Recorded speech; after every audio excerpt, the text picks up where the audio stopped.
Beno, Algara Clown ospitaleak eta pailazoak, ze ederra den ospitaletan norbaiti irribarre bat ateratzea, ezta, Zaira? Imaginazazu, bai, oso aberasgarria.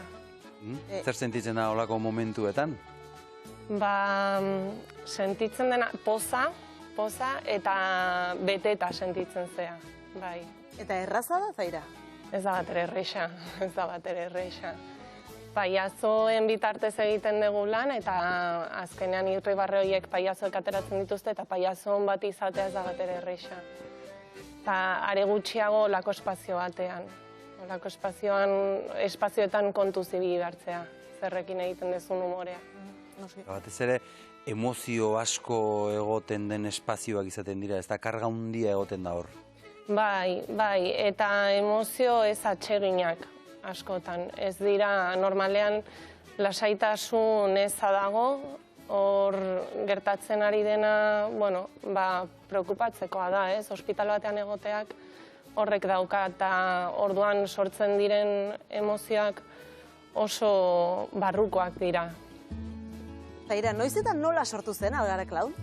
Algara Clown sortu zen 2011 urteko amaiera aldera, talde bat bildu zen, martxan jarri nahi zuten proiektua, eta orduan 2012 urtean erregistratu ginen elkartea bezala. Eta hortxe lehenengo hastapenak, ez, formakuntza asko, bilera asko, estruktura sortzen, ospitalarekin bilerak, eta gero hasi ginen dinamika bat eukitzen. Zu dena den proiektu honetan sartzeko historia ere berezia izan zen, ez da? Kontatuko diguzu? Leitzan nengoen emakume feministen topaketa batean, eta bertan ezagutu nuen sortzailetako bat. Taldearen sortzailetako bat, gaur egun zuzendarei artistikoa dena, eta etxerako bidea konpartitu genuen kotxean, kontatu zidan proiektua, eta maite mindu nintzen eta probatzea erabaki nuen. Zu lehenagotik ere antzerkian eta ibilia zinen, ez da? Bai, txikitatik, egin nuen antzerkia eskolan, gainera anaia dukat ere bai antzerkian ibiltzen dela eta gertutik neukan. Eta orduan erabaki nuen ausartzea ere bai paiazoarekin, zazkenean ez da berdina, ez? Antzerkia, paiazoa, laugarren pareta dago edo ez dago, hori guztia erronka berri bat bezala hartu nuen. Eta hortxe ibili nintzen paiazo bezala hasieran, eta ja duela 4 bat urte edo, erabaki nuen askoz aberasgarriagoa izango zela nire lana antolakuntzan eta taldearen kudeaketan. Formakuntza aipatu diguzu, ze formakuntza behar da? Nola formatzen zarete adibidez ospitale batera joateko?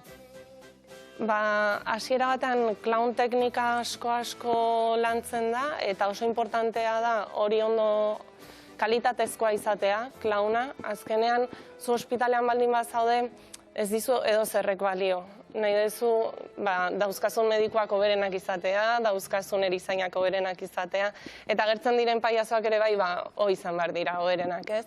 Orduan, paiazo onak izan behar dira, baina ere bai humanitate eta gizatasuna landuta eduki behar dute, eta emozioi ere bai eutxi behar diete, baina ere bai lantzen gai izan behar geha. Orduan, ere bai psikologarekin eta lanketa egiten dugu betero. Zaira, joden zarete ospitaletara, egoitzetara ere bai? Ez dakit umei eta adinekoi irribarre bat ateratzea gauza berdina den? Ez da berdina. Ez da berdina teknikoki azkenean jolasak, abestiak ezberdinak dira, baina kutsuan parre egiten dugu, beti daude klabe batzuk eta horietaz parre egiten dugu, ez? Frakasoa adibidez, norbaitek frakasoa bizitzen duenean, baina horri aurre egiten dionean, horrek parre gurea sortzen digu. Are gehiago aurre egiten dionean modu lekuzkanpoko modu batean egiten baldin badu. Zu clown bihurtzen zarenean Xirimiri, zara? Nor da, Xirimiri? Xirimiri hortik atera den argazkiren batean personaje hori da, duela 4 bat urte edo deskantsatzen dagoela. Eta adibidez, nire paiazoa oso lotxatia da. Bai? Bai, oso lotxatia da. Bai, Hor ikusten zaitugu, bai, ezta? hoixe. Hor ikusten zaitugu, bai. Begira. Eta, bueno, asko gustatzen zaio konplizidadea sortzea, eta konplizidadea sortzea gaixoarekin. Eta ukitzea, taktoa asko gustatzen zaio.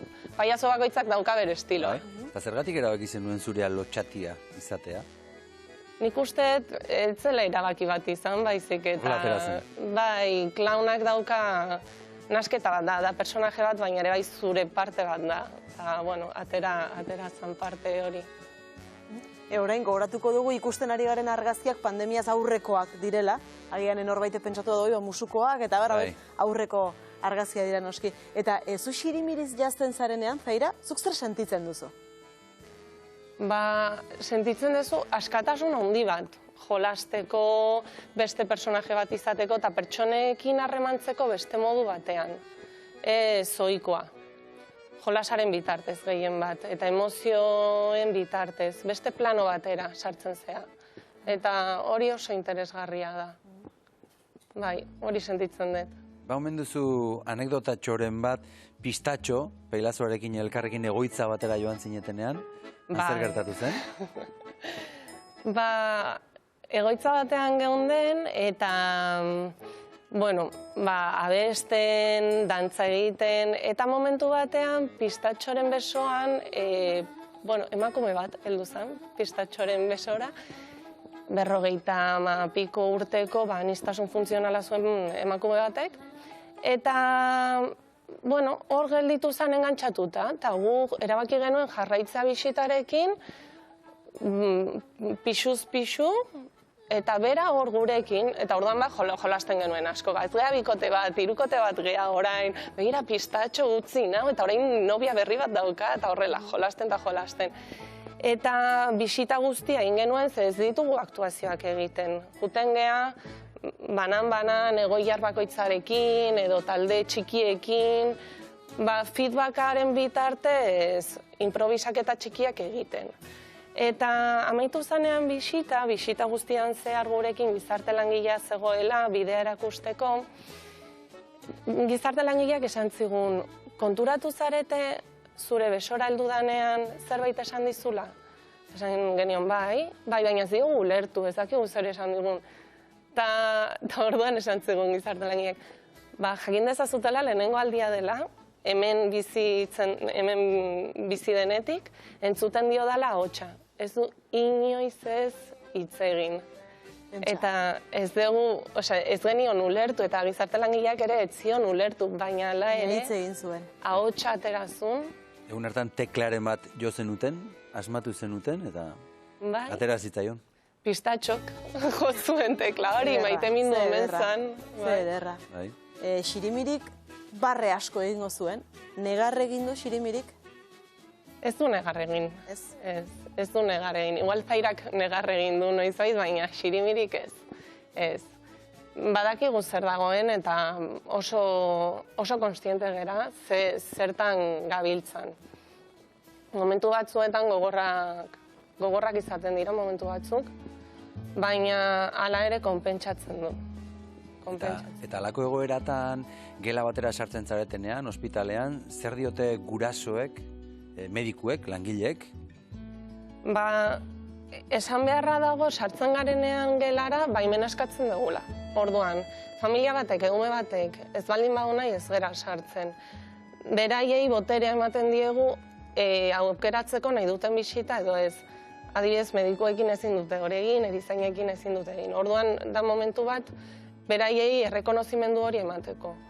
Eta orokorrean ondo hartzen dute, familiek oso ondo hartzen dute, medikuek eta erizainek ere oso harrera ona egin digute. Hasiera batean, zertara datozte, zer egingo dute, deskonfiantza hori sortzen da. Leku serioa da, ez? Oso serioa da, umeak ahulak daude, arrisku egoeran daude, orduan kontuz egin behartzea, transmisioa eta protokoloak eta virusak eta hori guztia kontutan eta ezagutza hori jaso behar dezu, orduan, bide hori egin ondoren, harrera besoak irekita izan ditugu, ospitalean eta egoitzetan. Medikuak aipatu dituzu, hor ikuste ditugu medikuak, gaur egun medikuek zer esaten dute, ez da? Ze hor, involukratuta ikusten ditugu. Bai, eskertutak. Eta orain COVID-a dela eta ezin gehala joan, aurreko egunean junginala argazki batzuk ateratzera, une oro zegoen komentario zen, noiz bueltatuko zarete, ez? Eskerrak, ematen dizkigute. Badago ilusio bat, ezta? Egutegi batera ateratzen duzu urtero, Algara Klaunek, ez da, erakutsiko diguzu? Hori da, ez? 2022ko egutegia, urtero ateratzen duzue? Hori da, urtero ateratzen dugu, azkenean elkarteak gastu batzuk ditu, eta finantziazioa behar dugu, orduan urtero egutegiak ateratzen ditugu, gonbidatzen zaituztet erostera. 10 euro dira, hainbat puntuetan dago salgai, gure sare sozialetan eta ikusiko dituzue. Eta aurtengo egutegia, profesional sanitario eta soziosanitarioei omenaldi bat da. Bigarren urtea pandemian, luze daramagu, kriston olatuan gaude gainera, orduan, merezi zutela uste genuen. Eta ospitaleko, nahi izan dugu, ospitaleko, unitate edo profesio guztiei errekonozimendu bat egin, ez bakarrik medikuei edo erizainei. Langile asko daudelako ospitaletan. Hori da, azken finean, ez da bakarrik osatzea berriro ere medikuen eta erizainen bitartez baizik eta ongizatea berreskuratzea eta ongizatea berreskuratzeko sukaldariak behar ditugu, garbitzaileak behar ditugu, fisioterapeutak, ambulantziak. Eta klaunak ere, bai. Eta ikusi egin nahi zaituztegu nola egiten duzuen lan, nola egiten duzuen jolas, ikus ezagun Algara Klaun ospitalean.